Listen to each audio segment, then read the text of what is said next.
Di episode kali ini gua akan menceritakan cerita yang dikirimkan oleh sebut saja yang bernama Bayu, seorang pekerja web developer di salah satu perusahaan IT. Di malam itu dia akan pulang tepat di jam 1 malam. Namun ketika dia akan menaiki lift, disitulah teror itu terjadi. Lalu seperti apa ceritanya?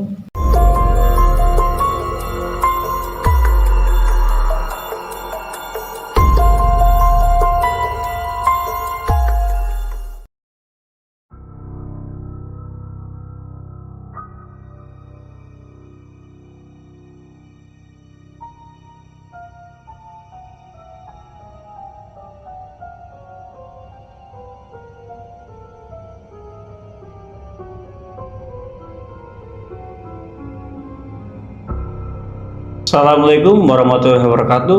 Sampurasun.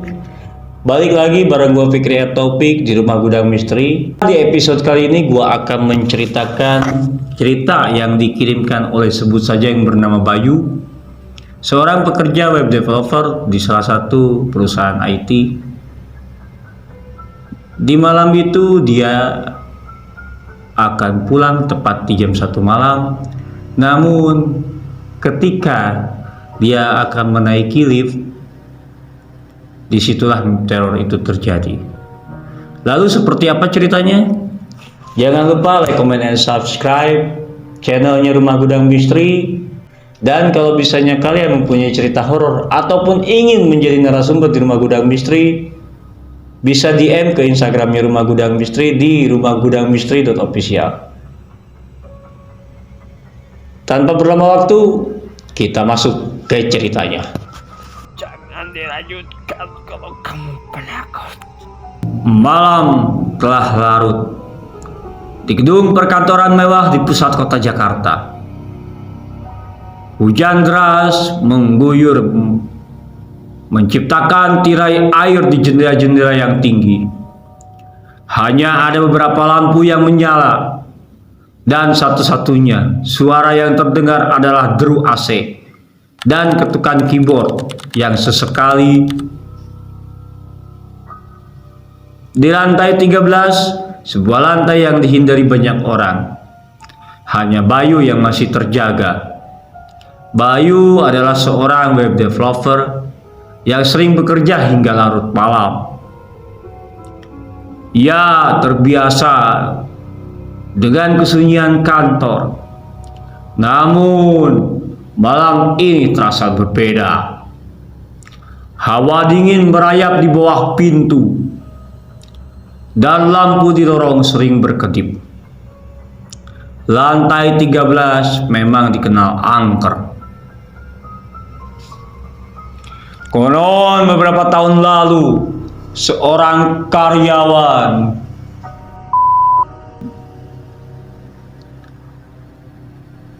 melompat dari jendela setelah mengalami depresi berat. Sejak saat itu, banyak cerita aneh beredar.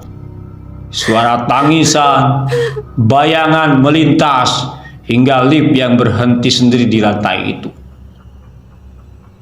Pukul 1 dini hari, Bayu memutuskan untuk pulang. Ia meregangkan ototnya, mematikan komputer dan membereskan mejanya. Saat ia berjalan menuju lift, perasaan tidak enak mulai merayap. Lorong terasa lebih panjang, lukisan-lukisan abstrak di dinding seolah menatapnya. Ia menekan tombol panggil lift. Lampu di atas pintu lift berkedip-kedip sebelum akhirnya menunjukkan angka 13. Lift tiba, pintu terbuka dengan mendesis pelan. Bayu melangkah masuk sendirian. Di dalam kotak besi itu, ia menekan tombol G untuk lantai dasar. Lift mulai bergerak turun, namun entah kenapa terasa lambat.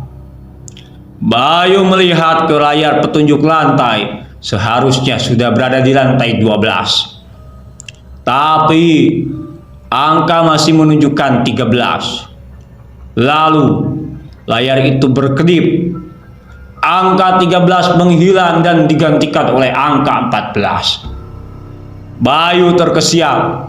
Ia tahu betul gedung ini hanya memiliki 13 lantai. Tidak ada lantai 14. Jantungnya berdebar kencang. Ia mencoba menekan tombol huruf G lagi, tapi tombol itu tidak merespon. Lift itu terus naik. Tiba-tiba lift berhenti dengan sentakan keras. Pintu terbuka perlahan, menampilkan pemandangan yang aneh. Lorong di hadapannya gelap gulita, berbeda dengan lorong-lorong lain yang ia kenal. Tidak ada lampu menyala, hanya kegelapan pekat yang menelan segalanya. Udara dingin menerpa wajahnya, membawa serta aroma aneh seperti bunga melati bercampur bau karat.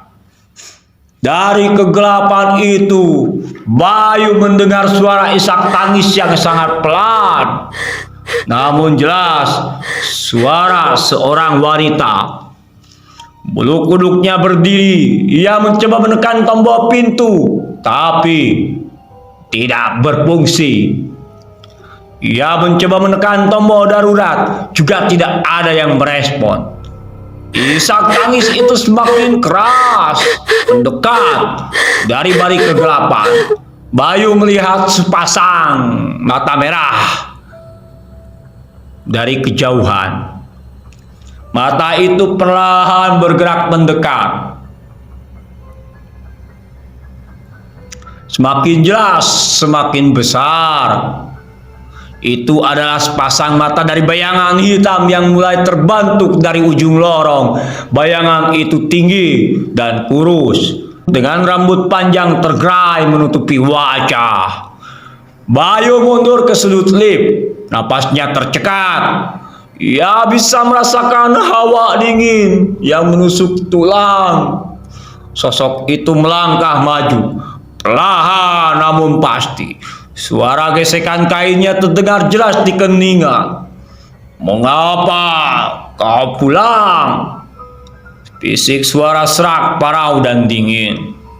Suara itu bukan keluar dari mulut sosok itu, melainkan bergaung di kepala Bayu. "Kau tidak akan bisa pergi." Bayu memejamkan mata erat-erat, berharap itu semua hanyalah mimpi buruk. Namun, ia bisa merasakan hembusan napas dingin dari wajahnya. Ia membuka mata. Sosok wanita berambut panjang itu kini berdiri tepat di hadapannya. Wajahnya tertutup rambut, tapi Bayu bisa melihat senyumnya yang menyeramkan di bibir yang pucat. Tiba-tiba, lampu lift padam total. Gelap gulita.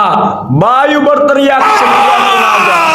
Ia merasakan sentuhan dingin di tangannya seperti cemari es yang menggenggam pergelangan tangannya. "Kau akan menemaniku di sini," bisik suara itu lagi. Kali ini sangat dekat. Lift mendadak jatuh dengan kecepatan yang tinggi. Bayu merasa perutnya terlilit, seolah-olah ia terjun bebas dari ketinggian. Ia terus berteriak sampai akhirnya sebuah benturan keras terjadi. Gelap. Keesokan paginya, petugas keamanan menemukan lift di gedung itu macet total di antara lantai 12 dan lantai 13. Pintu lift terbuka sedikit dan di dalamnya mereka menemukan Bayu yang tergeletak pingsan, menggigil hebat dengan bekas cengkraman biru di pergelangan tangannya. Ketika Bayu sadar, ia tidak bisa mengingat apapun yang terjadi setelah ia memasuki lift. Ia hanya terus-menerus mengigau tentang suara tangisan dan mata merah dari kegelapan. Dan sejak hari itu, tidak ada seorang pun yang berani bekerja sendirian di lantai 13 setelah jam kantor atau naik lift sendirian saat larut malam.